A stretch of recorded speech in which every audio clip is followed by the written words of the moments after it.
బుల్లితెర ప్రేక్షకులకు comedian, hero Sudigali Sudheer గురించి ప్రత్యేకంగా పరిచయాలు అక్కర్లేదు. జబర్దస్త్ షో ద్వారా కమెడియన్గా పరిచయమై అతి తక్కువ కాలంలోనే టీం లీడర్ అయ్యాడు. తన స్కిట్లతో తెలుగు ప్రేక్షకులను ఎంతగానో ఆకట్టుకున్న సుధీర్ సినిమాల్లోకి కమెడియన్గా ఎంట్రీ ఇచ్చాడు. ఒక్క సినిమాతో తన టాలెంట్ నిరూపించుకుంటూ హీరోగా ఎంట్రీ ఇచ్చిన మొదటి మూవీతోనే మంచి టాక్ని సొంతం చేసుకున్నాడు. ప్రస్తుతం ఒకవైపు సినిమాలు చేస్తూ మరోవైపు షోలకు హోస్ట్గా వ్యవహరిస్తున్నాడు. తాజాగా ఆయన హోస్ట్గా వ్యవహరిస్తున్న షోలో దేవుడిని కించపరిచారు అంటూ హిందువులు సుధీర్పై ఆగ్రహం వ్యక్తం చేస్తున్నారు. మరి ఆ షో ఏంటి, అసలు జరిగిన మ్యాటర్ ఏంటో ఇప్పుడు మనం తెలుసుకుందాం. సుడిగాలి సుధీర్ ఒకవైపు సినిమాలు, మరోవైపు షోలకు హోస్ట్గా వ్యవహరిస్తూ బిజీగా ఉన్నాడు. అలాగే రెండు చేతులా సంపాదిస్తూ వస్తున్నాడు. తాజాగా ఈయన ప్రముఖ ఓ షోకి హోస్ట్గా చేస్తున్నారు.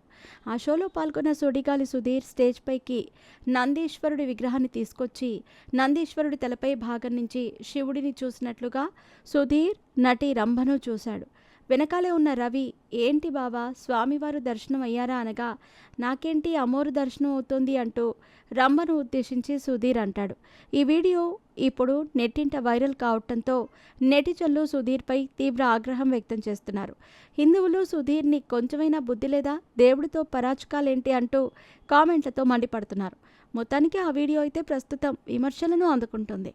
మరి దీనిపై షో నిర్వాహకులు కానీ సుధీర్ కానీ రెస్పాండ్ అవుతారేమో చూడాలి. తెలుగు నటుడు సుధీర్ ఈ పేరు అందరికీ సుపరిచితమే. ఈయన ఆంధ్రప్రదేశ్ విజయవాడ జిల్లాలో జన్మించారు. మొదట్లో మెజిషియన్గా అనేక షోలలో తన మ్యాజిక్తో ప్రేక్షకుల మనసు దోచుకున్నాడు. ఇంటర్మీడియట్ వరకు చదివిన సుధీర్ నటన వైపు ఆసక్తి పెరగటంతో అటుగా అడుగులు వేస్తూ హైదరాబాద్కి వచ్చేశాడు. సిటీ కేబుల్ విజయవాడలో ప్రసారం చేసిన టాలెంట్ షో కోసం సుధీర్ తన మొదటి టెలివిజన్ ప్రదర్శనలో పాల్గొన్నాడు. తన ఇంటర్మీడియట్ సమయంలో అతను మా టీవీలో ప్రసారమైన స్టార్ హంట్ వన్ ఛాన్స్ షోలో కనిపించాడు. ఆ తర్వాత దూరదర్శన్ ఛానల్లో పనిచేశాడు. జబర్దస్త్లో అడుగుపెట్టాడు. ఎక్కడ తన టాలెంట్తో స్టార్ కమెడియన్గా అనే గుర్తింపును తెచ్చుకొని ప్రస్తుతం సినిమాల్లో హీరోగా పలు కీలక పాత్రల్లో నటిస్తున్నాడు. బుల్లితెరపై షోలకు హోస్ట్గా వ్యవహరిస్తున్నాడు.